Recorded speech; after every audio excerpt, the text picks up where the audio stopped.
പശ്ചിമേഷ്യയിൽ യുദ്ധം കൊടുമ്പിരി കൊള്ളുമ്പോൾ ഏതൊരു സാഹചര്യത്തെയും നേരിടാൻ ഇന്ത്യയും സജ്ജമാകുന്നു.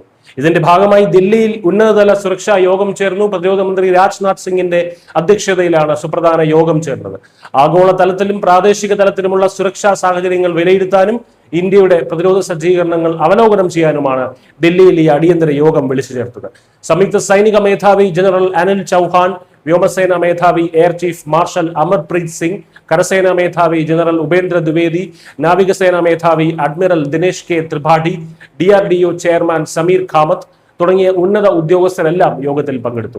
പശ്ചിമേഷ്യയിലെ സംഘർഷം ഇപ്പോൾ 4ാം ആഴ്ചയിലേക്ക് കടന്നിരിക്കുകയാണ്. ഫെബ്രുവരി 28-ന് അമേരിക്കയും ഇസ്രയേലും സംയുക്തമായി നടത്തിയ വ്യോമാക്രമണത്തിൽ 86-കാരനായ ഇറാൻ പരമോന്നത നേതാവ് ആയത്തുള്ള അലി ഖമേനി കൊല്ലപ്പെട്ടതോടെയാണ് മേഖലയിൽ യുദ്ധം രൂക്ഷമായത്. ഇതിന് തിരിച്ചടിയായി ഗൾഫ് രാജ്യങ്ങളിലെ ഇസ്രയേൽ US കേന്ദ്രങ്ങൾ ലക്ഷ്യമാക്കി ഇറാൻ ആക്രമണവും നടത്തി. ഇതോടെ ഹോർമൂസ് കടലിടുക്ക് വഴിയുള്ള വ്യാപാര റൂട്ടുകൾ താറുമാറായി. ഇത് അന്താരാഷ്ട്ര ഊർജ്ജ വിപണിയെയും ആഗോള സാമ്പത്തിക സ്ഥിരതയും സാരമായി ബാധിച്ചിരിക്കുകയാണ്. ഈ സാഹചര്യത്തിലാണ് ഇന്ത്യയുടെ ജാഗ്രത. പ്രധാനമന്ത്രി നരേന്ദ്രമോദി കഴിഞ്ഞ ദിവസം ലോക്സഭയെ അഭിസംബോധന ചെയ്യുകയും പശ്ചിമേഷ്യയിലെ സംഭവവികാസങ്ങളെ കുറിച്ച് അംഗങ്ങൾക്ക് വിശദീകരണം നൽകുകയും ചെയ്തു. സാഹചര്യങ്ങൾ ആശങ്കാജനകമാണെന്ന് പ്രധാനമന്ത്രി വ്യക്തമാക്കി. നിലവിലെ സംഘർഷം സാമ്പത്തിക ദേശീയ സുരക്ഷാ തലങ്ങളിൽ മാത്രമല്ല മാനുഷിക തലത്തിലും അഭൂതപൂർവമായിട്ടുള്ള വെല്ലുവിളികൾ തന്നെയാണ് ഉയർത്തുന്നതെന്നും അദ്ദേഹം ചൂണ്ടിക്കാട്ടി. ഇന്ത്യക്ക് ആവശ്യമായിട്ടുള്ള ക്രൂഡ് ഓയിലിന്റെയും പ്രകൃതിവാതകത്തിന്റെയും വലിയൊരു ഭാഗം വരുന്നത് യുദ്ധം ബാധിച്ച ഈ ഹോർമൂസ് മേഖലയിൽ നിന്നാണ്.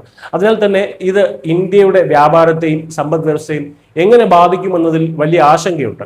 അതേസമയം പ്രധാനമന്ത്രിയുടെ വാക്കുകളെ പ്രതിപക്ഷം വിമർശിക്കുക മാത്രമാണ് ചെയ്തിട്ടുള്ളത്.